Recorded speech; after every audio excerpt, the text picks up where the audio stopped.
So guys, artificial intelligence यानी कि AI के बारे में लोग कहते हैं कि बहुत कुछ कर सकता है, बट आज मैं आप लोगों को कुछ ऐसी चीजें बताऊंगा जो कि एआई नहीं कर सकती है। तो सबसे पहली चीज मैं आप लोगों को बताता हूं, कोर्ट से रिलेटेड चीज है। ठीक है, कोर्ट यानी कि जब कोई आदमी क्राइम करता है तो सेम क्राइम के लिए जज साहब अलग अलग सजाएं सुनाते हैं, बट अगर एआई से पूछा जाए तो वो सेम सजा बताएगी, क्योंकि जज यहां पर फैसला करता है क्राइम के मकसद, क्राइम क्यों किया, किसी बंदे ने कोई क्राइम किया है तो उसका कोई इंटेंशनली किया है या बिना इंटेंशन के उससे गलती से हो गया, या फिर वो ना चाहते हुए उसने कर दिया, या फिर उसने जानबूझ के किया। अगर जानबूझ के किया तो उसमें सजा ज्यादा होती है, और अगर धोखे से हो गया, किसी से एक्सीडेंटली हो गया, तो वो क्राइम में सजा कम होती है।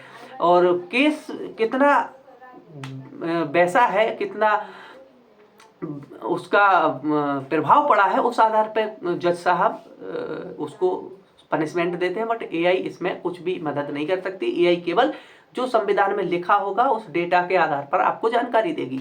नंबर 2, मेडिकल से रिलेटेड चीजें, जो भी गाइस आपके हेल्थ से रिलेटेड चीजें हैं उसमें एआई 100% आपको कुछ भी ठीक ठीक जानकारी नहीं दे सकता कभी भी, क्योंकि डॉक्टर करते हैं बहुत प्रैक्टिस, अनुभव, और उसके आधार पर वो आपको आपकी ब्लड की जांचें, आपकी जो भी शरीर की बॉडी चेकअप करके उसके आधार पर आपकी बीमारी का पता लगाते हैं। बट एआई ये चीजें नहीं कर सकता, क्योंकि भाई एआई डेटा पे चलता है।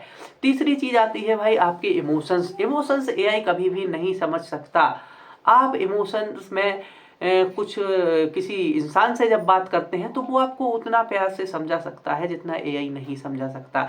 या फिर आप इमोशन में कुछ गलत करने वाले हैं तो एआई आपको रोक नहीं सकता, क्योंकि वो एक इंसान नहीं है। बट एक इंसान अगर आप कुछ गलत करने जा रहे हैं इमोशन के चलते तो आपको रोक सकता है, वो पकड़ भी सकता है आपको कुछ गलत करने से रोकने के लिए। बट एआई आपको सिर्फ टाइप करके भेजता रहेगा कि आप ऐसा मत करिए मत करिए, बट आप तो भाई इंसान है, आप कर सकते हैं। तो ये चीज भी एआई नहीं कर सकता। एक इंसान को एआई समझा नहीं सकता। अगर वो कुछ करना चाह रहा है तो उसको रोक भी नहीं सकता है।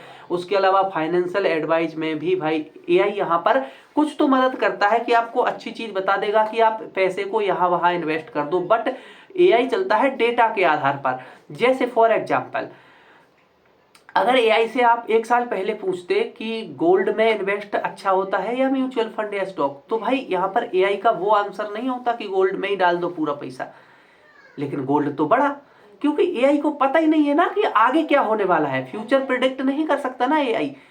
बाद में क्या हुआ, डोनाल्ड ट्रंप की सरकार आई और शेयर के पैसे लोगों के डूबे, और मेटल्स के बड़े गोल्ड, सोना, चांदी जिसके पास था वो महंगा हो गया डोनाल्ड ट्रंप के आने से। बट एआई को तो मालूम नहीं था ना कि डोनाल्ड ट्रंप जीत सकते हैं। अगर ऐसा पता होता एआई को कि भाई, तो फिर चुनाव कराने का मतलब ही क्या है। तो रिजल्ट एआई नहीं बता सकता किसी चुनाव के। तो और चीजें सारी स्टॉक मार्केट में सारी चीजें चलती हैं इलेक्शंस के ऊपर ही, कहाँ का नेता क्या कर रहा है, देश कैसे चलेगा, उसके आधार पर ही स्टॉक मार्केट चलता है। तो आई होप गाइस आप लोग समझ गए होंगे कि बहुत सारी चीजें ऐसी हैं जो कि एआई नहीं कर सकता। तो आपको बिल्कुल घबराने की जरूरत नहीं है कि एआई आ जाएगा तो बहुत नौकरियां नहीं मिलेगी, ये हो जाएगा वो हो जाएगा। मिलते हैं नेक्स्ट वीडियो में, तब तक के लिए बाय बाय।